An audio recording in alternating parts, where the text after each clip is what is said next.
Hey, welcome to Graphic Policy Television GPTV. I'm Brett. In my hands is the DC Multiverse Deathstroke bronze variant from McFarlane Toys. The bronze variants, I believe, are limited to Walmart. That's what I've seen so far, and that's what I remember from the press release. Just as you see, it's a bronze version of a figure that's already been released. So this is from Batman Arkham Origins, the really popular video game. McFarlane Toys has been doing some really cool releases with various themes, and they have a whole bunch of figures from the Arkham video games. This is obviously one of them. Now, I'm going to go and say that I do not know the games well enough to point out how well the figure adapts the figure or the character from the video game, the design from the video game. But I'm going to judge it on the figure itself. Like, I do know Deathstroke, so that's good. So I can at least judge it on that. As with McFarlane Toys, you can see the card in the back, and of course we got the base underneath. This is just a generic black base, which is kind of, I think, interesting to see which ones have the generic black and some have logos on it. So we can see here what Deathstroke looks like from the game, which to me just looks like Deathstroke. It's cool, really cool design. Like I've always liked Deathstroke's look. Oh, that was easy. I always thought it was a pretty solid design for a character over the years. Before I jack this up.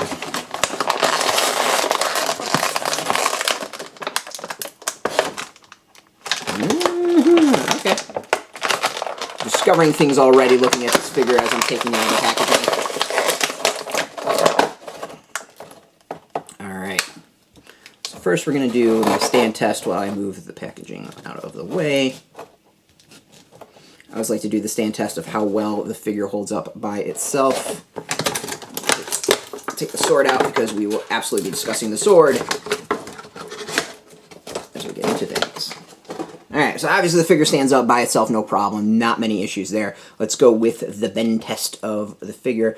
Already, it's got the toes. I've noticed this is a thing with quite a few of the McFarlane figures, which I think is really interesting and kind of cool, that the toes actually bend up and down. Feet, normal movement. Obviously a little limited because of the ankle guard, I guess we would call this. Let's see here. The knees are actually a double bend, it looks like. I can see two joints on the side. And yep, we're getting some double bend on that. Hip. Some solid bends on that as well. There's interesting cracking. Oh, that's fascinating. So it looks like, so you go like this.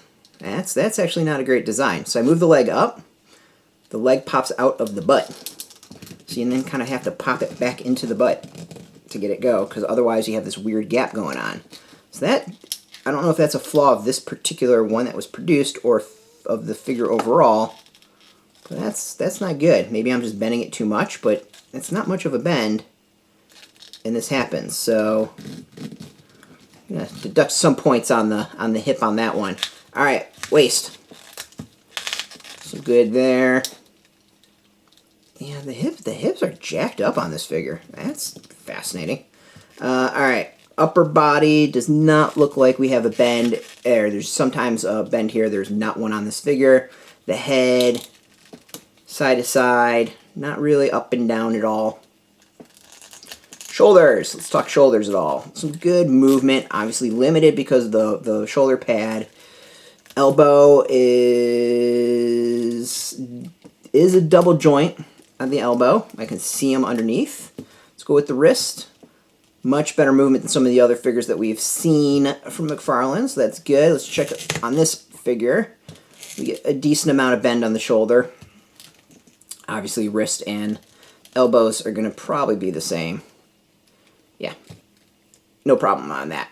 All right, so the neck is a little off. The hips are really weird on this one. So that's very strange. I'm gonna knock the figure a bit for that. That's not a good thing at all. The hips are definitely concerning because I mean it's not like the figure breaks, but it's really odd to, I think, move a figure up like that and just watch it kind of like completely pop from its butt. Plus, I'm also like the idea that I can just say butt a whole bunch of times. All right, let's go with details of the figure itself. Details look really good looking at it. Like, yeah, beyond the weird butt issue, you know, it looks like a mercenary. You know, there's the thing that I really like that I'm noticing on the figure is there's a lot of damage to the armor. You know, this does look like he's been out kicking some butt in some fights. You know, there's dings on the side, on the shins, like everywhere. I can just see marks. On the leg here, there's a whole bunch of gashes in the arm. In the arm, there's in the armor. On the arm, there's gashes. Let's see if there's anything on the mask itself. Yeah, I can't quite tell with the mask just because of the color. But yeah, I mean, like, you can see underneath, maybe in the armor here, there's, like, bullet marks there. This is just a figure that's he's just been shot. Like, he's been in fights, he's been in scraps, and it works really well. We also get the cool tassel on the back, which, you know, some things have, some things don't. And the one thing I do like is even though it's supposed to be a bronze figure, they still have half the mask black. So I think that's a really cool thing that works really, really well. And I appreciate it. It's a small detail, but it's a good detail.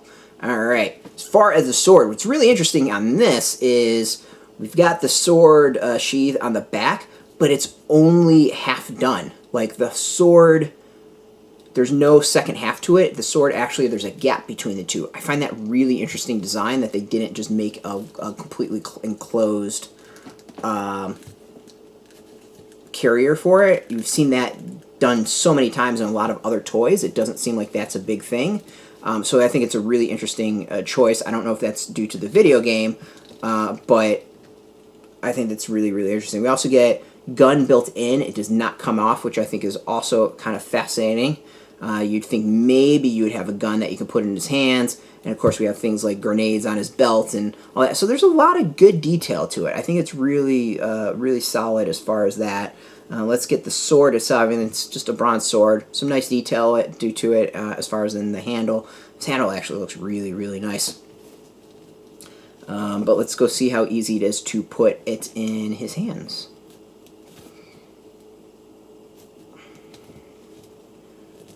Go from there.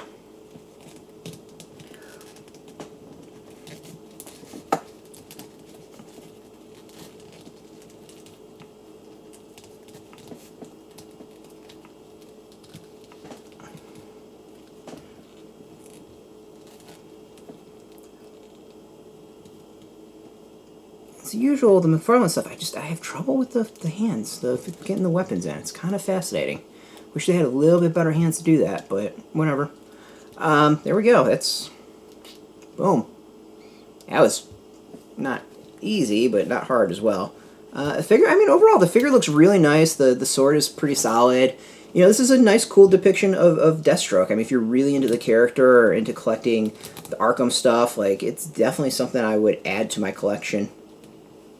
It's just a nice piece. I really, it's like, to me, it reminds me of a lot of the Necron Warrior they put out for the 40K line from McFarlane, is that this is one you really have to look up close, and I think to truly appreciate how good the figure is, just the amount of damage on the armor, and it's really subtle and not over the top that I think makes the figure. Again, so there are some negative things. I think the sword sheath on the back is really kind of chintzy. How it clips into the figure itself with this peg is just not, it just doesn't feel well thought out.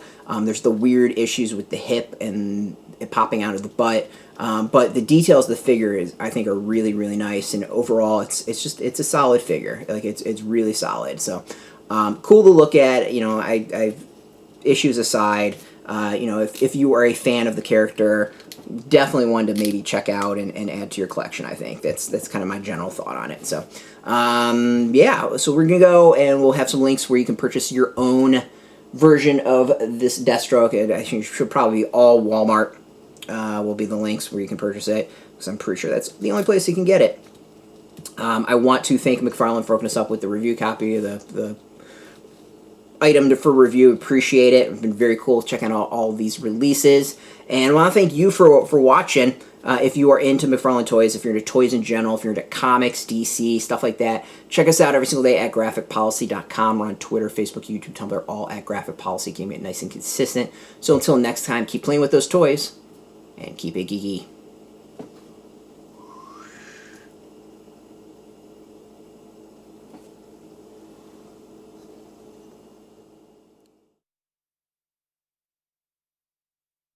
Hey, thanks for watching the previous video from Graphic Policy Television. Just by watching, you help support our site. Thank you so much. Now, if you're watching these videos, you probably care about geeky things like movies, television, comic books, toys, games, video games, you name it. You can go and subscribe right now to our YouTube channel to stay in touch and catch all the new videos, or check out our website at graphicpolicy.com. There's a nice link on this end of the video. But as always, thank you for watching. Keep on rocking and keep it geeky.